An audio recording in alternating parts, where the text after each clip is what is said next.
தமிழ்நாடு தீயணைப்பு துறையில் டிஜிபியாக பணியாற்றி வந்த ஆபாஷ் குமார் ஐபிஎஸும் Tamil Nadu news print and paper limited vigilance அதிகாரியான டிஜிபி அமரேஷ் புஜாரி ஆகிய இருவரும் பணி ஓய்வு பெற்றனர்.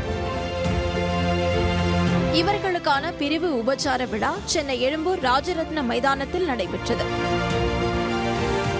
இந்நிகழ்ச்சியில் காவல்துறை தலைமை இயக்குநர் சங்கர் ஜிவால் ஐபிஎஸ், சென்னை காவல் ஆணையர் அருண் ஐபிஎஸ் உட்பட பல காவல்துறை அதிகாரிகள் பங்கேற்றனர். அப்போது ஓய்வு பெற்ற 2 டிஜிபிகளுக்கும் காவல்துறையினர் அணிவகுப்பு மரியாதை செய்தனர்.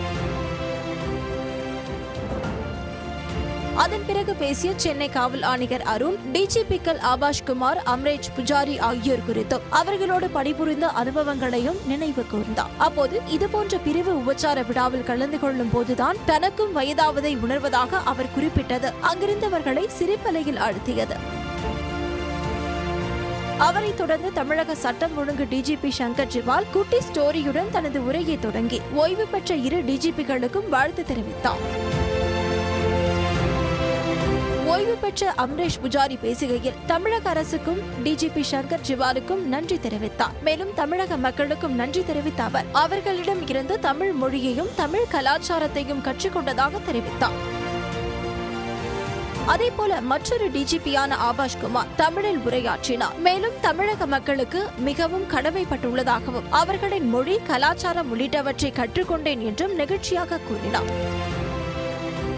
தமிழ் நிலம் தனது வளர்ப்பு தாய் போன்றது.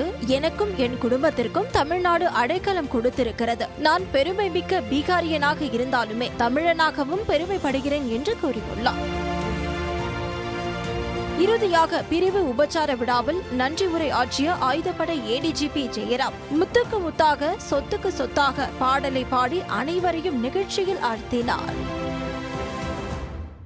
மற்றும் தமிழ்நாடு மின்சார வாரியம் இணைந்து வழங்கும் சிக்கனமும் பாதுகாப்பும் யூஸ்ஃபுல் டிப்ஸ். மின் நுகர்வோர் சேவை மையம். மின் கட்டணம் தொடர்பான சந்தேகங்கள், இலவச மின் இணைப்பு குறித்த தகவல்கள், பழுதடைந்த மின் கம்பங்கள் அல்லது பில்லர் பாக்ஸ் குறித்த தகவல் தர, மின் இணைப்பு பெயர் மாற்றம் குறித்த சந்தேகம், இவை அனைத்திற்கும் 9497 9497 என்ற எண்ணை தொடர்பு கொள்ளவும்.